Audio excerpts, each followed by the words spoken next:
O Senhor esteja convosco. Ele está no meio de nós. Proclamação do Evangelho de Jesus Cristo segundo Lucas. Glória a vós, Senhor. Naquele tempo, milhares de pessoas se reuniram a ponto de uns pisarem nos outros. Jesus começou a falar primeiro a seus discípulos: tomai cuidado com o fermento dos fariseus, que é a hipocrisia. Não há nada de escondido que não venha a ser revelado, e não há nada de oculto que não venha a ser conhecido. Portanto, tudo que tiverdes dito na escuridão será ouvido à luz do dia, e tudo que tiverdes pronunciado ao pé do ouvido, no quarto, será proclamado sobre os telhados. Pois bem, meus amigos, eu vos digo: não tenhais medo daqueles que matam o corpo, não podendo fazer mais do que isto. Vou mostrar-vos a quem deveis temer. Temei aquele que, depois de tirar a vida, tem o poder de lançar-vos no inferno. Sim, eu vos digo, a este temei. Não se vende 5 pardais por uma pequena quantia? No entanto, nenhum deles é esquecido por Deus. Até mesmo os cabelos de vossa cabeça estão todos contados. Não tenhais medo. Vós valeis mais do que muitos pardais. Palavra da salvação. Glória a vós, Senhor. Vamos aplaudir a palavra.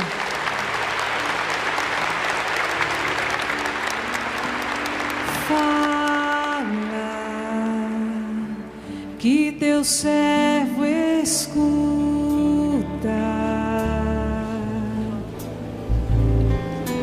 Fala-me, Senhor,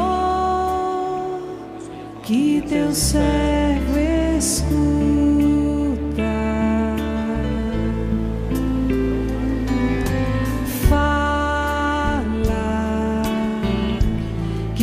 Servo escuta.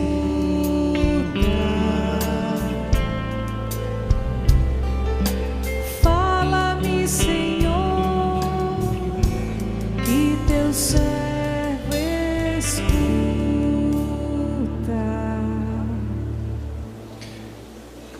Temei aquele que é capaz não só de matar o corpo, como também de provocar o inferno. Essa palavra é muito cruel, não é? Interessante, porque o Evangelho não fala só da morte do corpo,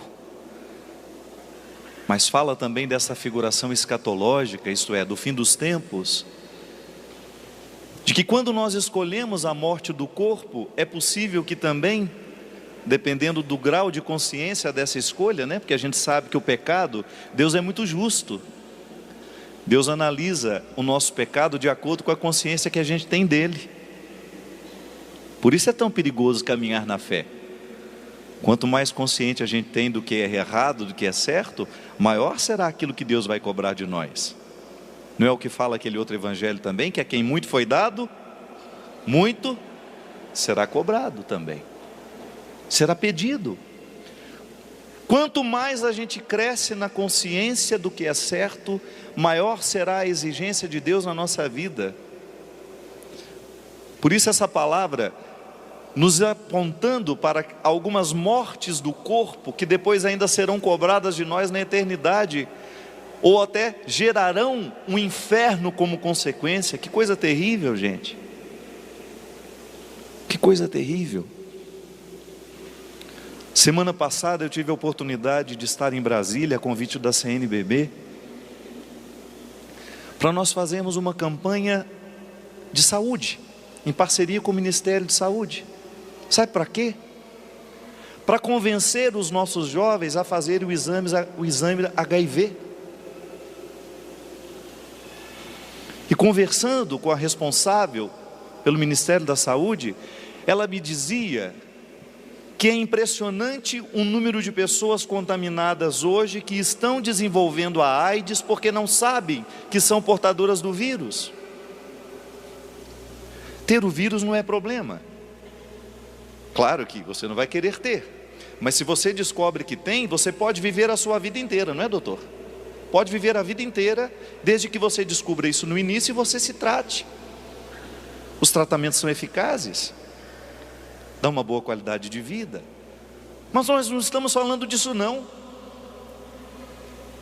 Nós estamos falando no contexto social do esquecimento da gravidade que é quando nós expomos o nosso corpo a um contexto de vida onde não existem regras, porque está assim hoje. As pessoas estão indispostas a terem regras. As pessoas não querem disciplina mais. As pessoas não querem nada que seja dificultoso. Por isso o vírus HIV está crescendo cada vez mais entre os nossos jovens, porque eles não estão dispostos a fazerem os sacrifícios que são necessários para a saúde do corpo. Aí gera um inferno que nós não podemos medir o quanto ele será grandioso na vida daquela pessoa, o quanto ele será grande na vida daquela pessoa.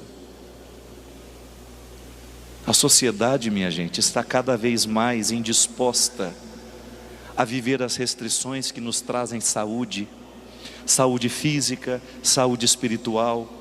Você não precisa ir muito longe, basta você se aproximar dos motivos do seu coração e você vê que você já traz esse vírus da preguiça dentro de si também.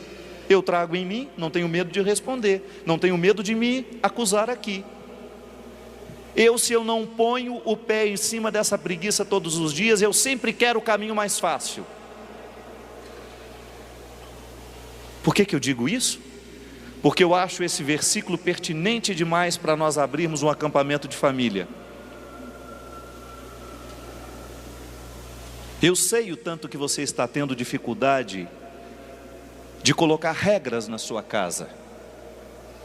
Eu sei como está difícil nos dias de hoje você estabelecer limites para filhos dentro de casa. Eu sei como está doloroso para muitos pais e mães que talvez nem estejam aqui, mas estejam nos acompanhando em casa, quando estão percebendo não só a morte física de seus meninos e meninas, por causa de escolhas infelizes, por causa de droga, por causa de uma prostituição socializada, como eu gosto de dizer, porque foi o tempo que os meninos precisavam ir aos prostíbulos, foi o tempo em que os homens precisavam sair das suas casas para as zonas boêmias. Como? Para que isso? Se hoje nós vivemos um total descrédito do corpo, se as pessoas, por causa de uma tal liberdade que nós agora estamos usando o tempo todo, a sociedade o tempo todo querendo ser livre, mas uma liberdade que custa a própria vida, que custa a própria dignidade. Eu sei como está penoso para pais e mães nos dias de hoje estabelecer os limites que nos educam, porque, minha gente, não existe milagre na educação de um filho. Um filho, se você não estabelece o momento certo do limite, ele nunca vai entender o valor de uma regra, ele nunca vai compreender o aspecto positivo de uma lei. As nossas leis sociais, para que servem? É para facilitar a vida. Nós estamos aqui no tempo de seca. Se o seu vizinho está lavando a calçada, é porque ele não tem um mínimo de compreensão de regras de civilidade.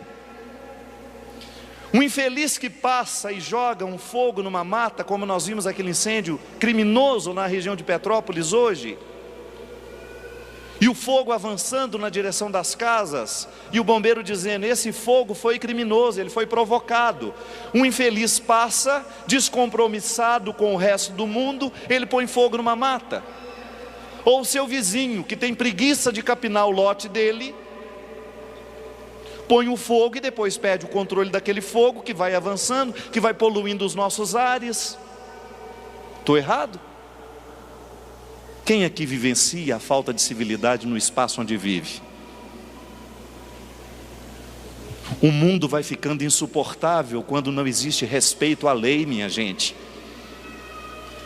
O mundo vai ficando cada vez mais difícil, cada vez mais desagradável, podemos dizer, quando nós não estabelecemos leis para nós, quando a gente se sente fora do contexto, quando a gente acha que nós não temos obrigação de obedecer. Muito mais quando nós perdemos os referenciais das leis que regem a nossa dignidade. A dignidade humana precisa ter leis. se eu não valorizo o meu corpo do jeito certo, se eu não tenho a compreensão exata da minha sacralidade, eu jamais vou chegar ao conhecimento da minha dignidade. Eu vou passar a minha vida destruindo o meu corpo e preparando um inferno futuro. Por isso é tão difícil nos nossos dias nós plantarmos o cristianismo no coração dos nossos filhos, porque nós estamos indispostos à disciplina, e não existe a possibilidade de cristianismo sem disciplina, sem luta diária, sem labor cotidiano, onde você pisa a cabeça das suas mazelas, onde você pisa diariamente a cabeça dos seus defeitos. É aquilo que nós falamos no início dessa missa. Eu vou ter que ficar de olho no relógio, que o nosso tempo é curtinho. Vocês me desculpem. É aquilo que eu falava no início da missa. Se você não particulariza a realidade, se você não pega a parte que lhe cabe nesse latifúndio, você jamais terá condições de transformar qualquer coisa que seja. Quando eu olho para o meu coração, eu tenho que ver a minha família inteira nele. Se eu não piso a cabeça dos meus defeitos diariamente, eu estou fragilizando a vida social dentro da minha casa. Eu estou fragilizando a minha experiência amorosa dentro da minha casa. Se eu não vivo a disciplina de ser pai, se eu não vivo a disciplina de ser mãe, porque isso é interessante a gente lembrar, pode parecer bobagem, mas a paternidade, a maternidade não se limitam a um exercício de biologia. Não é só trazer esse filho ao mundo, não. Quem dera fosse só isso. Paternidade e maternidade é você exercer diariamente a oportunidade de construir com este filho, com essa filha que você trouxe ao mundo, construir o vínculo que lhe faz reconhecer esse parentesco. Se você não esmaga diariamente os seus defeitos como pai, você está pecando contra a sua família. Se você não toma consciência diariamente dos seus excessos como mãe, se você não cristianiza essa experiência de colocar à luz do sagrado, de colocar debaixo dos olhos de Deus as suas atitudes como mãe, você corre o risco de prejudicar o crescimento de Deus na sua casa. Porque Deus cresce em nós, Deus cresce no nosso meio. É só a gente cultivar, é só cultivar as coisas boas, é só a gente retirar diariamente as sementes que nos matam. É só nós colhermos diariamente os frutos que são positivos, alimentarmos-nos deles, com eles, e não permitir que absolutamente nada que possa ser contrário à nossa casa continue crescendo no nosso meio como se fosse uma coisa natural. Por isso, tome posse de não permitir que as estruturas diabólicas que estão tão presentes na sociedade encontrem os canteiros da sua casa para lançar as suas sementes. Porque um pai e uma mãe que não são capazes de mandar na casa que construíram do jeito certo, na parceria exata que a educação nos ensina a ter, você não vai poder mandar em lugar nenhum. Aquele que não manda no próprio coração não tem condições de mandar em lugar nenhum. Aquele que não trabalha o seu próprio coração diariamente para exercer da melhor maneira o seu papel dentro de casa, ele não vai ter condições de dar testemunho de absolutamente nada por onde for. As nossas famílias precisam, com urgência, de pessoas que se disponham a lutar contra as suas mazelas. Se você veio com seu esposo, se você veio sozinho, se você veio sem seus pais, não tem problema. A parte da transformação é você. É no seu coração que Deus precisa plantar essa urgência. Você não tem o direito de negligenciar a oportunidade de tornar a sua casa melhor a partir do seu coração. Você não pode negligenciar a oportunidade de fazer do seu lar ser cristão a partir do seu coração. É assim que nós abrimos esse congresso. esse acampamento. Serão dias de reflexão, serão dias de oração.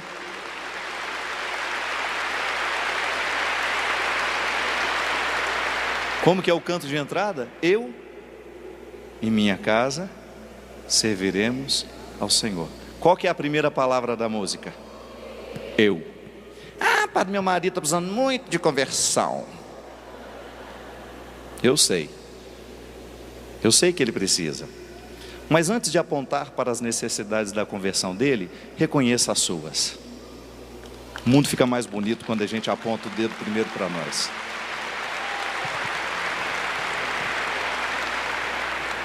Eu e minha casa. A gente tem que falar até mais alto, né? Eu e minha casa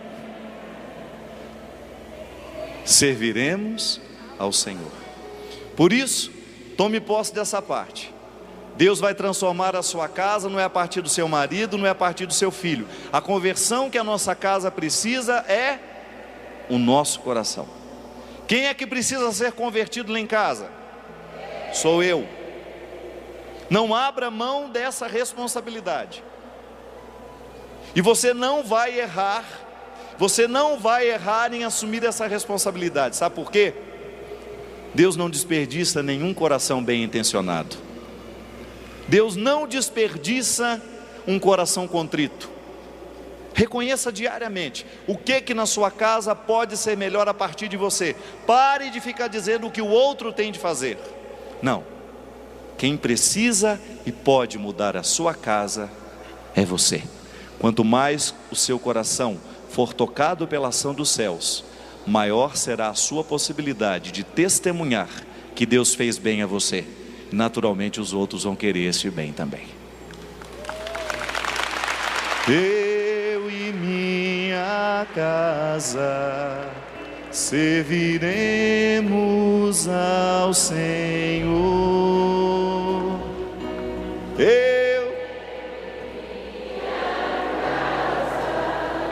Serviremos ao... Só mais uma vez, bem bonito, falando bem alto. Eu casa serviremos ao Senhor. Eu e minha casa serviremos ao Senhor. Coisa boa, meu amigo, que abra a mente dessas pessoas para que elas possam descobrir que a vida vale a pena. Eu, como comunicador, como padre, eu só vou onde eu posso levar Jesus comigo.